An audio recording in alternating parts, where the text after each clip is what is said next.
السلام علیکم ورحمۃ اللہ وبرکاتہ.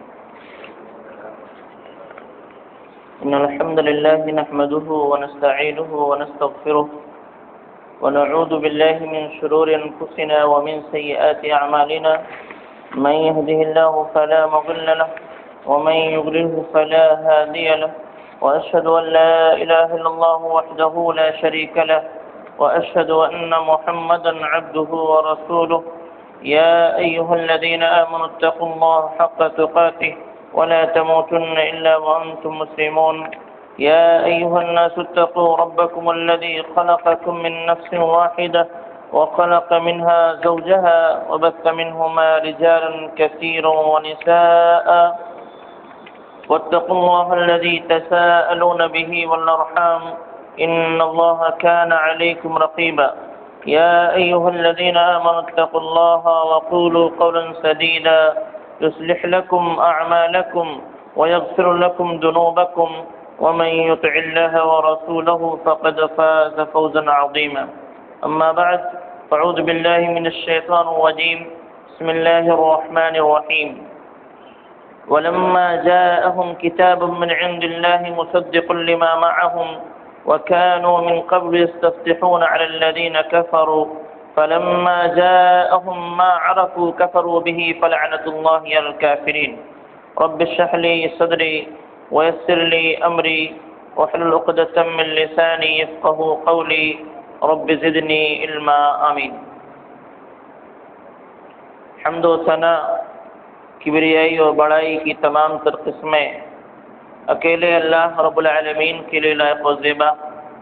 اللہ کی رحمتیں اور برکتیں نازل ہوں انبیاء کرام پر، خصوصاً آخری نبی جناب محمد رسول اللہ صلی اللہ علیہ وسلم پر، صحابہ کرام پر اور قیامت تک آنے والے مومنین پر.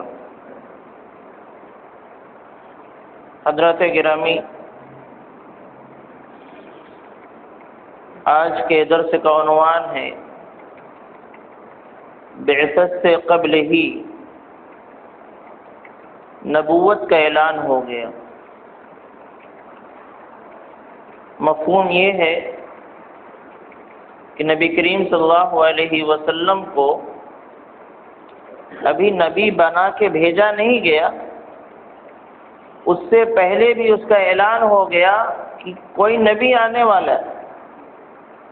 بعثت سے قبل یعنی آپ کبھی نبی بنا کے نہیں بھیجا گیا، اس سے پہلے نبوت کا اعلان ہو گیا، یعنی کوئی نبی آنے والا ہے. اور اتنا نہیں بلکہ یہاں تک وہ نبی ایسا ہوگا اس کی یہ صفات ہے، اس کی یہ نام ہے وغیرہ. یہ ایک اہم بات کی طرف اشارہ کرتے ہیں کہ ابھی وہ کام ہوا نہیں، اس سے پہلے اعلان کیا جا رہا ہے. اس کا مطلب یہ ہے کہ اس کے بعد جو کام آئے گا یا جس چیز کا اعلان کیا جا رہا ہے بہت عظیم الشان کام ہے.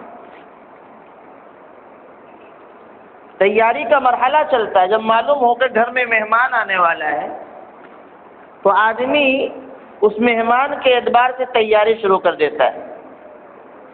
وہ جانتا ہے کہ آنے والا کون ہے، اس کا مقام و مرتبہ کیا ہے. اللہ رب العالمین نے اپنے آخری نبی کو بھیجنے سے پہلے، نبی بنانے سے پہلے تو خوب تیاری کرایا نبی صلی اللہ علیہ وسلم خود کی کہ آپ کے اندر کوئی کمی کوتاہی نہ رہ جائے. اس کے بعد آسمانی جتنی کتابیں ہیں سب کے اندر یہ ذکر کر دیا کہ ایک نبی ہوں گے، ایسے ہوں گے. یہ تو مذکور ہے. اس کے علاوہ بات یہاں تک پہنچ گئی تھی کہ لوگ انتظار کر رہے تھے کہ اب یا تب آنے والے ہیں. اہل کتاب اپنی اپنی کتابوں میں پڑھتے تھے کہ نبی آئیں گے، آخری نبی ہوں گے، ایسے ہوں گے. یہ تو یہ کبھی بھی ہو سکتا ہے. آئیں گے نا تو آئیں گے، زمانہ ابھی لمبا ہے، کبھی بھی آ سکتے ہیں. لیکن نوبت یہاں تک آ گئی تھی کہ سب اب انتظار کر رہے تھے کہ اب ہی آنے والے ہیں، یعنی وقت قریب آ چکا ہے آنے کا. یہ کیفیت اللہ کے نبی صلی اللہ علیہ وسلم کو نبی بنانے سے پہلے اللہ نے انتظام کر دیا تھا کہ زیادہ تر لوگ انتظار میں تھے کہ وہ نبی آ جائے. یہ ایک عظیم الشان کارنامے کی طرف اشارہ کرتا ہے کہ اللہ رب العالمین کتنا اہم کام کرنے جا رہا ہے کہ اس کام کو کرنے سے پہلے، برپا کرنے سے پہلے اعلان کر رہا ہے کہ ایسا ہونے والا ہے، اور لوگ اب انتظار میں۔ یہ فضیلت ہے اللہ کے نبی جناب محمد رسول اللہ صلی اللہ علیہ وسلم کی بعثت کا۔ اور بہت سارے انبیاء کرام آئے، لیکن تاریخ کی کتابیں ایسی نہیں ملتی، یا کسی آسمانی کتاب میں ایسا نہیں ملتا کہ کسی نبی کے متعلق پیشن گوئی پہلے کر دی گئی ہو کہ ایک نبی ایسا آنے والا ہے، موسیٰ آنے والے ہیں، عیسیٰ علیہ السلام آنے ہیں، فلاں آنے والے ہیں، فلاں آنے والے ہیں۔ ایسا کسی تاریخ کی کتاب میں یا کسی آسمانی کتاب میں آپ کو نہیں ملے گا، یا کسی نبی نے کہا ہوگا میرے بعد فلاں، میرے بعد فلاں، میرے بعد فلاں۔ صرف اللہ کے نبی صلی اللہ علیہ وسلم کا معاملہ تھا کہ آسمانی کتابوں میں بھی ذکر تھا، انبیاء اکرام نے بھی بتایا تھا، اور نوبت یہاں تک آ گئی تھی کہ جو لوگ آسمانی کتاب پڑھ رہے تھے وہ اب کہنے لگے تھے کہ بس آنے ہی والے ہیں، اور جو پڑھ رہے تھے اس کو چھوڑ دو۔ اس کے علاوہ اللہ تعالیٰ ان لوگوں کو بھی بتا رہا تھا جو لوگ کتاب پڑھنا یا دین عرب والے کفار مکہ، ان کو پڑھنا لکھنا نہیں آتا تھا، ان کے پاس کوئی کتاب نہیں تھی، یہ لوگ بھی اب انتظار میں تھے کہ آنے والا ہے، اللہ نے اس کا بھی بندوبست کیا تھا۔ آئیے دیکھیں کہ کس طریقے سے اللہ رب العالمین نے اعلان کروایا کہ ابھی نبی نہیں بنائے گئے، اس سے پہلے نبوت کا اعلان کیوں کر ہو گیا، کیسے کرایا اللہ رب العالمین نے۔ تو سب سے پہلے دیکھیں کفار مکہ کو جو کتاب پڑھنا نہیں جانتے، لیکن ان کو اللہ تعالیٰ نے کیسے بتایا۔ کفار مکہ کا معاملہ جہاں تک تھا، یہ کاہنوں سے جڑے ہوئے تھے، دیگر قومیں اپنے علماء سے جڑی رہتی ہیں، یہ قوم ایسی تھی جو کاہنوں سے جڑی ہوئی تھی۔ کاہن لوگ کیا کرتے تھے، غیب کی خبر بتایا کرتے تھے، اور کہاں سے، ان کی جنات کچھ مدد کر دیا کرتے تھے۔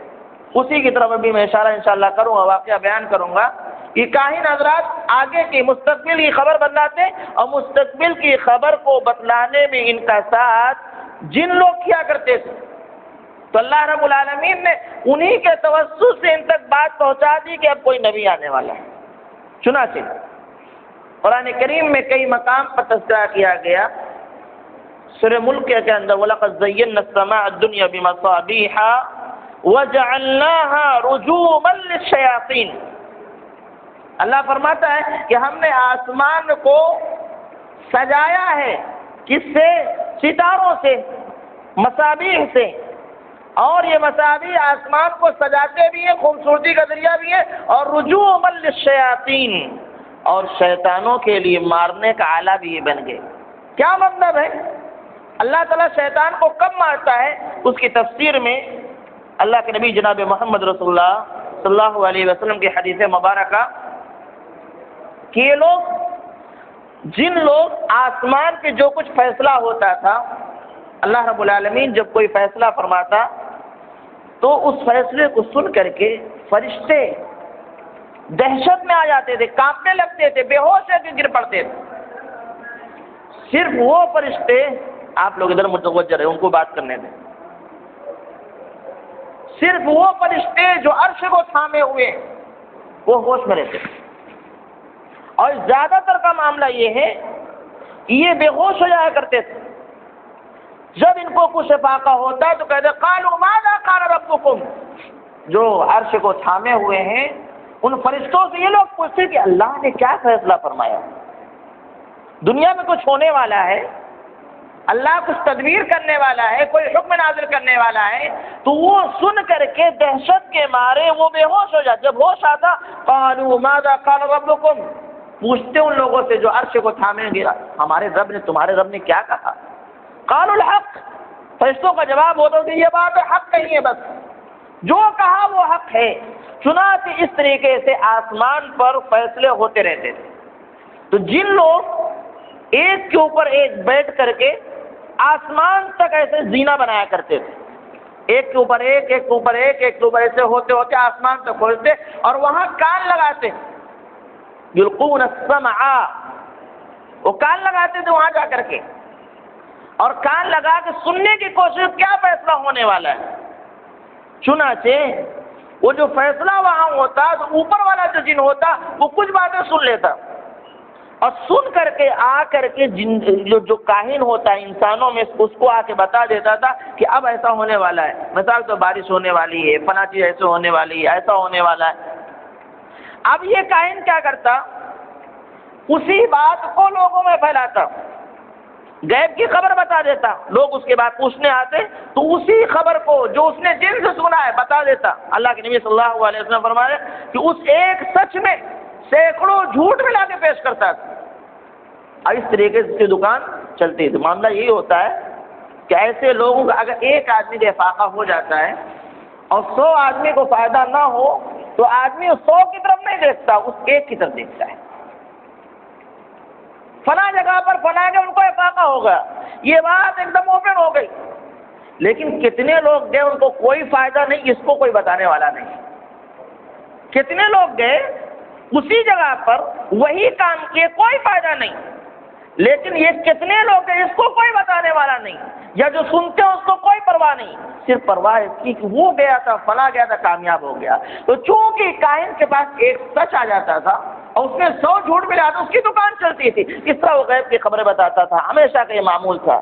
جب نبوت کا زمانہ قریب آیا، اللہ رب العالمین نے جو یہ جن ایک دوسرے کے اوپر چڑھ کر کے آسمان تک پہنچتے تھے، ستاروں کو ذمہ داری لگا دی کہ جب یہ قریب آئے تو ان کو مارو۔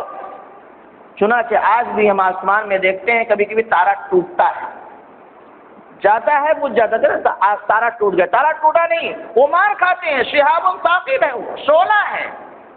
چنانچہ اس طریقے سے مارا جانے لگا ان کو۔ اللہ کے نبی جناب محمد رسول اللہ صلی اللہ علیہ وسلم نے فرمایا کہ جب یہ معاملہ پیش آیا کہ اس سے پہلے کبھی روکا نہیں جاتا تھا، یہ کان لگاتے تھے اور سن کے آگے بتا دیتے، لیکن اب معاملہ یہ ہو گیا کہ جب کان لگاتے تو مارا جانے لگا۔ تو یہ بات آ کر اپنے کاہنوں سے بتائی انہوں نے، یہ پہلے کوئی رکاوٹ نہیں، اب رکاوٹ ہو گئی۔ بات کیا ہے غور کریں۔ اور دوسرے مقام پر ایک اور آیت کریمہ ہے، قُلْ أُوحِيَ إِلَيَّ أَنَّهُ اسْتَمَعَ میں بھی ہے کہ جنوں کی ایک جماعت نے قرآن کو غور سے سنا۔ کیا موقع تھا؟ اللہ کے نبی جناب محمد رسول اللہ صلی اللہ علیہ وسلم ایک وادی میں قرآن پڑھ رہے تھے، صحابہ کرام بھی تھے، جنوں کی یہ ٹولیاں الگ الگ بٹ گئیں۔ جب یہ واقعہ پیش آ گیا کہ ان کو مارا جانے لگا تو ان کو تفتیش ہوئی، وجہ کیا ہے؟ لگتا ہے کوئی عظیم واقعہ پیش ہونے والا ہے جس کی وجہ سے اب ہم کو آسمان کی بات کو سننے نہیں دیا جا رہا۔ چنانچہ وہ لوگ ٹولیوں میں بٹ کر تلاش میں نکل پڑے کہ دیکھیں حقیقت میں کیا ہے، کہ روئے زمین پر کوئی بڑا واقعہ پیش آیا کیا۔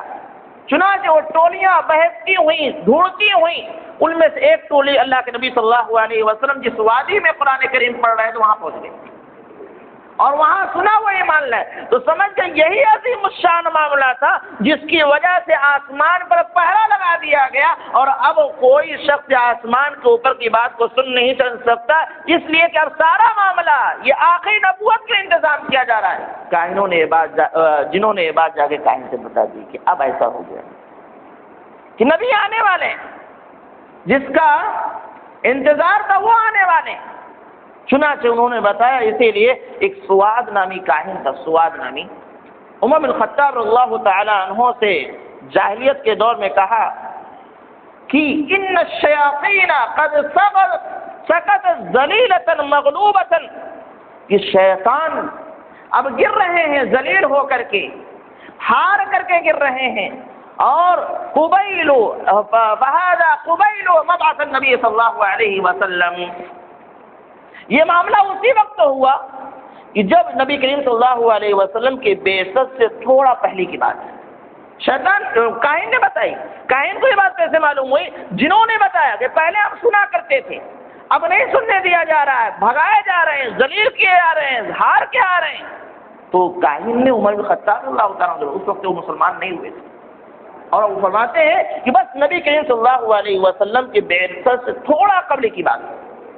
معلوم یہ ہوا کہ اللہ نے بتا دیا کہ معاملہ قریب ہو چکا ہے، اور کاہن بھی سمجھ گئے کہ معاملہ آخری نبی کے آنے کا وقت ہو چکا ہے۔ اس طریقے سے بات پھیلنے لگی۔ ایک اور واقعہ کفار مکہ ہی کی، اور عمر بن الخطاب رضی اللہ تعالیٰ عنہ بھی اسی کے راوی، اور اس روایت کو حافظ ابن حجر رحمہ اللہ نے فتح الباری کے اندر نقل کیا ہے. کیا یہ فرماتے ہیں عمر بن الخطاب رضی اللہ تعالی عنہ کہ میں جاہلیت کے دور میں جو مشرکین مکہ کے بت تھے ان بتوں میں سے ایک بت کے پاس تھا، جو بت تھے ان کے اس بت کے پاس تھا. فَذَبِحَ لَهُ رَجُلٌ عَجْلًا، ایک آدمی نے اس بت کے لیے ایک بچڑا ذبح کر دیا چڑھاوے کے لیے. عمر بن الخطاب رضی اللہ تعالیٰ عنہ فرماتے ہیں کہ ہم لوگ انتظار میں تھے کہ اب جو ہے اس بچڑا ذبح ہوا ہے جو بت تو کھائیں گے نہیں، ہم ہی لوگ کھائیں گے، تو اس کا ٹکڑا کر دیا جائے، تقسیم کر دیا جائے تاکہ لے کے اپنے اپنے گھر چلے جائیں.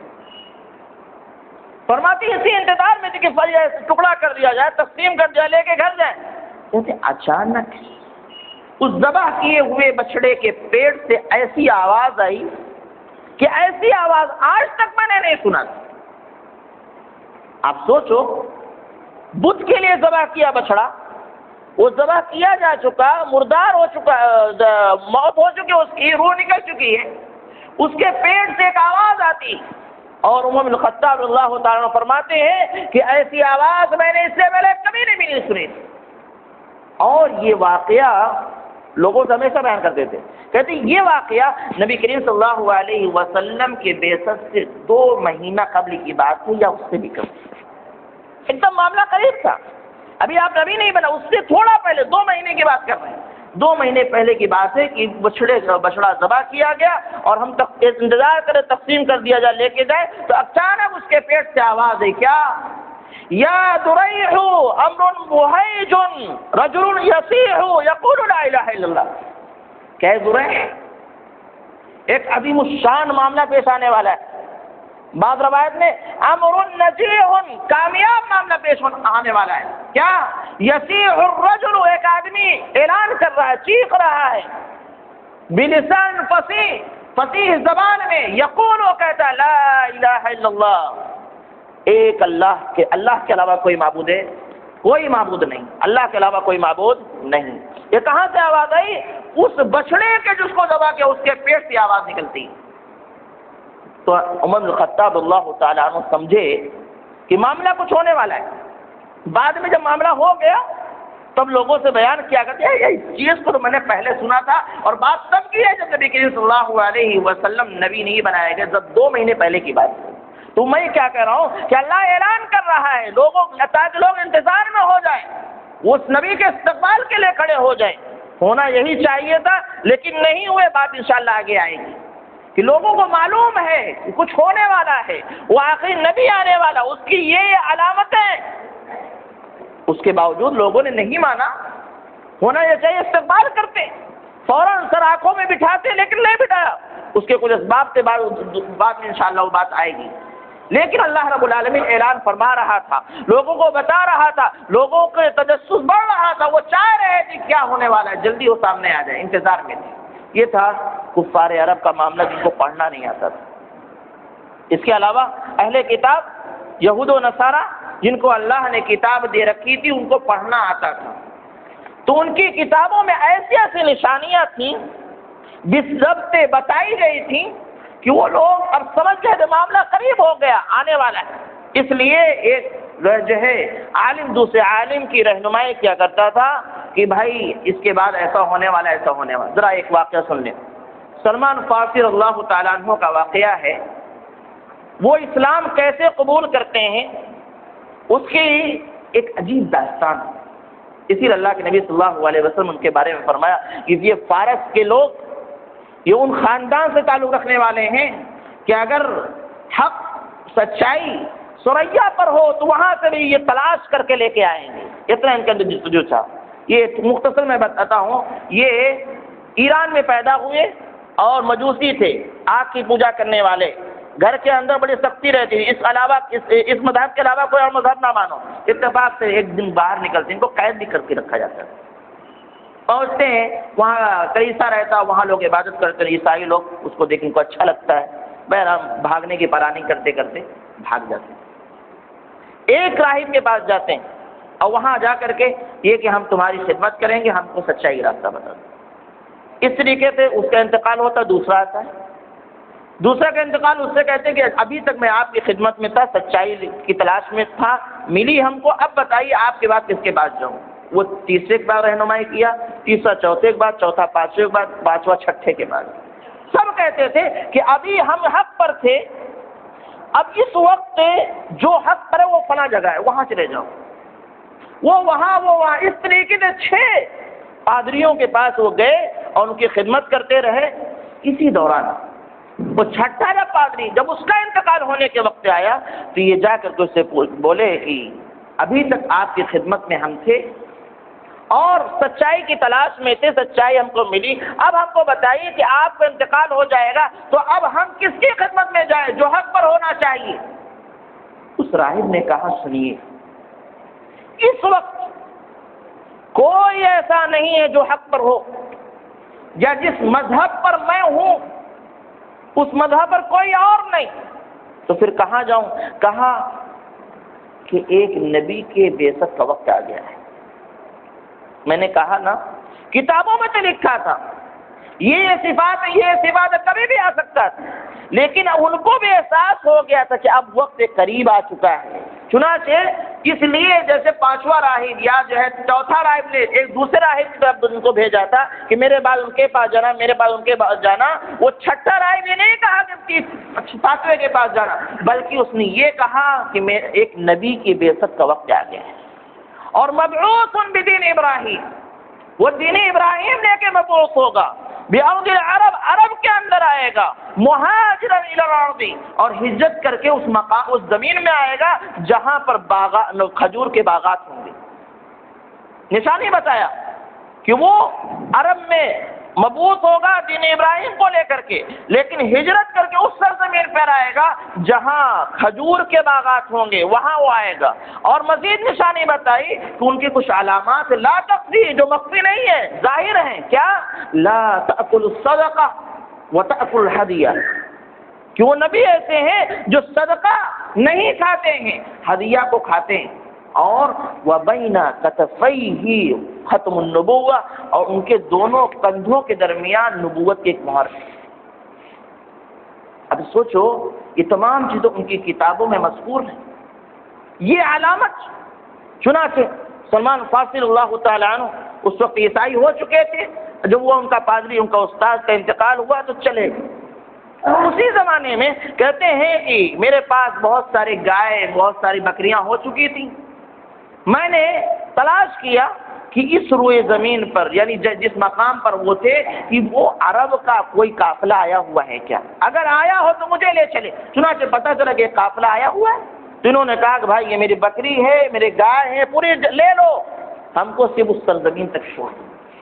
چنانچہ وہ قافلہ لے کر کے آتا ہے، راستے میں ان کے ساتھ دھوکہ کرتا ہے اور ایک یہودی کے ہاتھ میں غلام بنا دیتا، غلام ہو گئے۔ اب جس سرزمین پر تھے وہ مکہ مدینہ نہیں تھا، کوئی اور زمین تھی۔ اب پریشان ہیں، چلو ٹھیک ہے غلام تو ہوئے، لیکن اب اس سرزمین تک کیسے پہنچے؟ اسی فراق میں تھے تو جس یہودی نے خریدا تھا، اس یہودی کا ایک چچا زاد بھائی مدینہ میں رہتا تھا، وہ آیا اور اس مدینہ والے یہودی نے، اس کے چچا زاد بھائی نے ان کو اس سے خریدا، اور خرید کے مدینہ لے کے چلا گیا۔ یہ مدینہ پہنچ گئے، اور مدینہ پہنچنے کے بعد اب چونکہ غلام ہے، اپنی مرضی سے کہیں آ جا نہیں سکتے، نہ کہ زیادہ کچھ کر سکتے ہیں، بس آقا جیسا حکم جو ایسا کرنے والے۔ چنانچہ ان کو ایک باغ میں لگا دیا، کام کرو۔ یہ کھجور کے باغ میں کام کرنے لگے، اس کے سینچنا، سنوارنا، کاٹنا وغیرہ ان کا کام تھا۔ کہتے ہیں اچانک ایک دن میں جو ہے کھجور کے درخت پر چڑھ کر اس کی چھٹائی کٹائی کر رہا تھا کہ ایک آدمی آ کر کے ان کے آقا سے، جو یہودی تھا، آ کے بتایا کہ وہ نبی جو مکہ میں مبعوث ہوا ہے وہ ہجرت کر کے آ گیا ہے، قبا میں پہنچ چکا ہے۔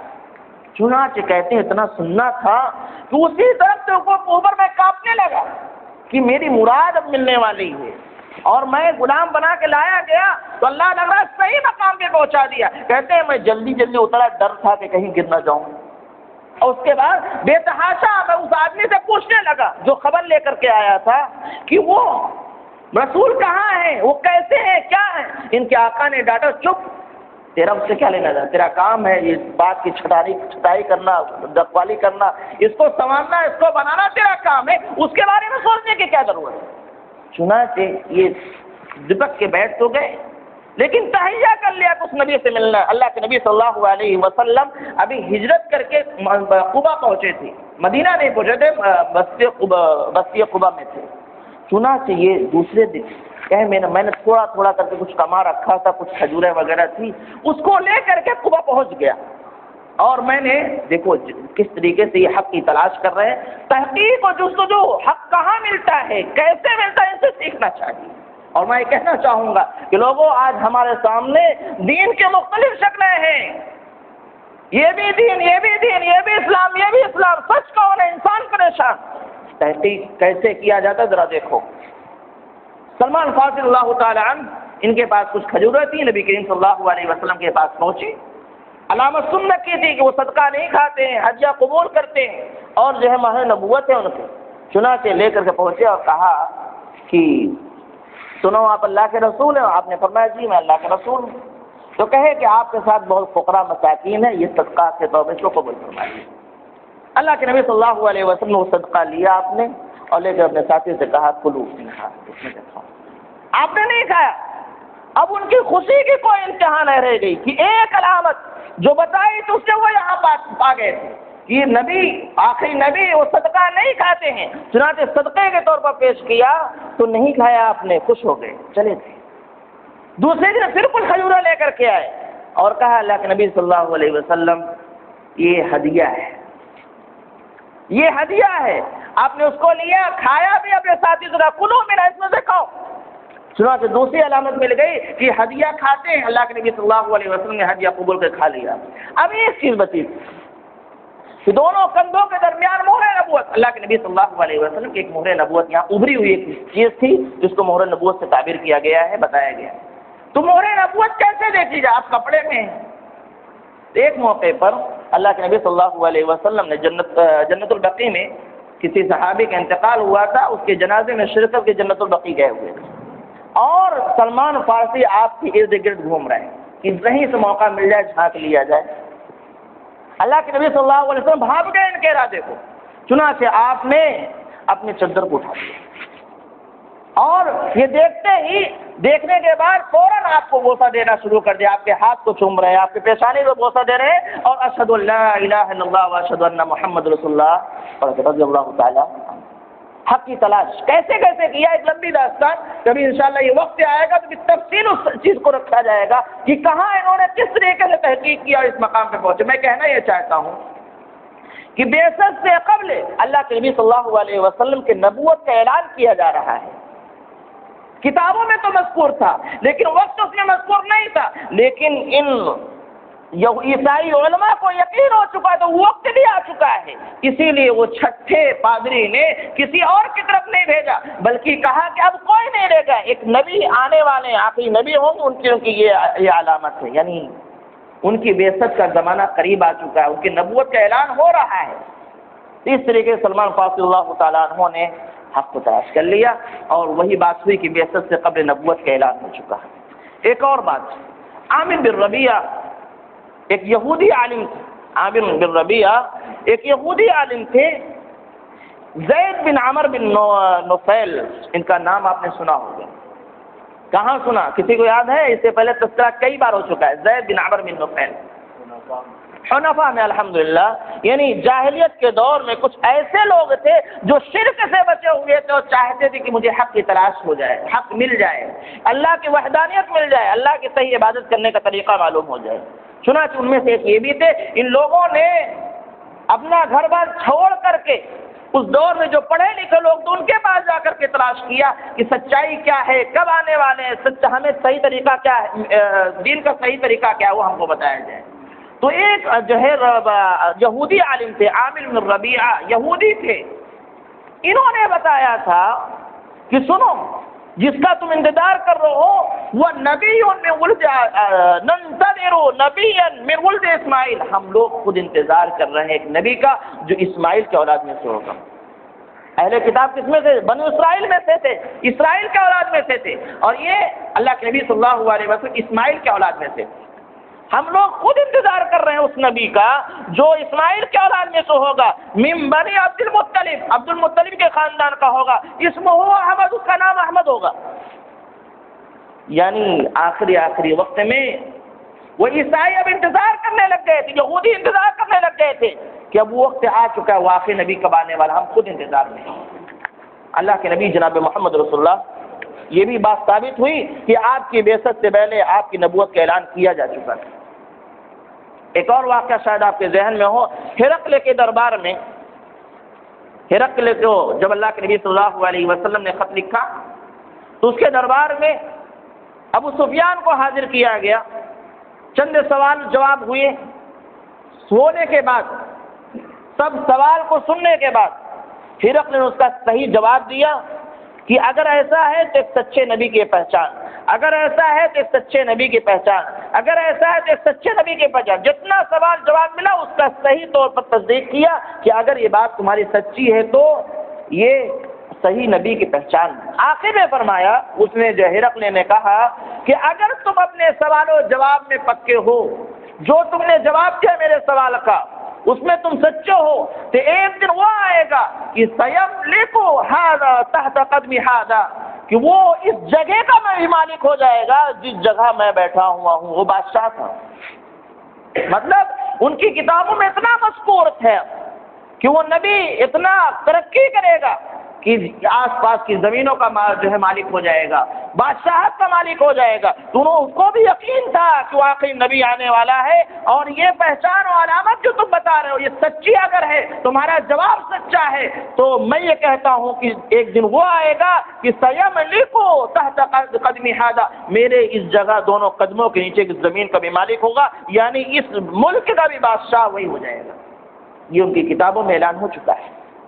اور سنیے، قرآن کریم نے فرمایا، اس میں تذکرہ کیا گیا کہ وَلَمَّا جَاءَهُمْ كِتَابٌ مِّنْ عِندِ اللَّهِ مُصَدِّقٌ لِّمَا مَعَهُمْ وَكَانُوا مِن قَبْلُ يَسْتَفْتِحُونَ عَلَى الَّذِينَ كَفَرُوا۔ اللہ فرماتا ہے جب ان کے پاس، یعنی یہود و نصارہ کے پاس، اللہ کی جانب سے وہ کتاب آ گئی جو ان کی باتوں کی تصدیق کیا کرتی تھی، یعنی تورات میں جو ہے، انجیل میں جو ہے، وہ تمام باتوں تصدیق کر رہی تھی، تو یہ لوگ كانوا من قبل يستفتحون على الذين كفروا، کہ جب ان کی لڑائی کفار سے ہوتی، مدینہ میں اوس اور خزرج سے ان سے لڑائی ہوتی، تو یہ کہتے تھے کہ ایک نبی آنے والا ہے، اس نبی کے ساتھ لے کر کے ہم تم کو اس طریقے سے قتل کریں گے جیسا کہ فلاں فلاں قومیں قتل کی گئی۔ یعنی اس نبی کے انتظار میں اہل کتاب کہ وہ نبی آنے والا ہے، وہ آئے گا، تو جس طریقے سے آج ہماری تمہاری لڑائی ہو رہی ہے نا، اس نبی کے آنے کے بعد ہم تم کو اس طریقے سے قتل کریں گے جیسا کہ فلاں فلاں قوموں کو قتل کیا گیا۔ یعنی اس قدر اعتماد ان کو تھا کہ وہ آئے گا، ہمارے میں آئے گا، ہمارا ساتھ دے گا، اس کے ساتھ لڑیں گے تو ہم کامیاب ہو جائیں گے۔ اللہ فرماتا ہے وَلَمَّا جَاءَهُم مَّا عَرَفُوا كَفَرُوا بِهِ، لیکن جب وہ آ گیا جس چیز کو پہلے سے جانتے تھے وہ چیز ان کے سامنے آ گئی، کفروا بھی، انہوں نے انکار کر دیا۔ فَلَعْنَةُ اللَّهِ عَلَى الْكَافِرِينَ، بس اللہ کی لعنت ہو ان ایسے کافروں پر۔ تو یہ معلوم یہ ہوا کہ اللہ کے نبی صلی اللہ علیہ وسلم کی نبوت کا اعلان پہلے ہو چکا تھا، نبی آپ بعد میں بنائے گئے۔ اب ایک سوال کا جواب مختصراً میں دے کے بعد وہ ختم کروں گا کہ اتنا سب کچھ ہونے کے باوجود لوگ انتظار میں ہیں، پہچان علامت سامنے ہیں، لوگ دیکھ رہے ہیں، پھر ایمان کیوں نہیں لا رہے ہیں؟ اس کی کئی وجوہات۔ اہل کتاب ایمان نہیں لائے تو اس میں دو چیزیں تھیں۔ اول تو یہ سوچ رہے تھے کہ وہ نبی ہم میں سے آئے گا، بنی اسرائیل میں سے آئے گا۔ اس وجہ سے جب وہ بنو اسماعیل میں آ گئے اللہ کے نبی صلی اللہ علیہ وسلم، تو ان کو حسد پیدا ہو گئی کہ اب ہم ان پر ایمان نہیں لائیں گے، کیونکہ اگر ایمان لائے تو اس طریقے سے بنو اسماعیل کی فضیلت ہم پر ہو جائے گی، کیونکہ آخری نبی ان میں آنے والا، کہ آخری نبی کی ایک فضیلت ہے۔ اگر ہم نے مان لیا تو آخر نبی ان میں آ گیا تو ظاہر سی بات ان لوگوں کا مقام و مرتبہ بڑھ جائے گا۔ اس حسد کی بنیاد پر اکثر لوگوں نے نہیں مانا۔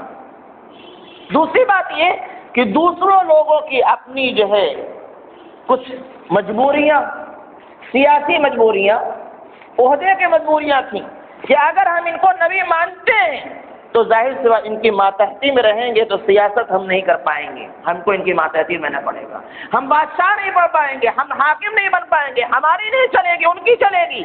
اس وجہ سے لوگوں نے نہیں مانا، ورنہ پہچانتے تھے۔ مکہ کے اندر بھی یہی کیفیت تھی. کاہن حضرات ایمان نہیں لائے.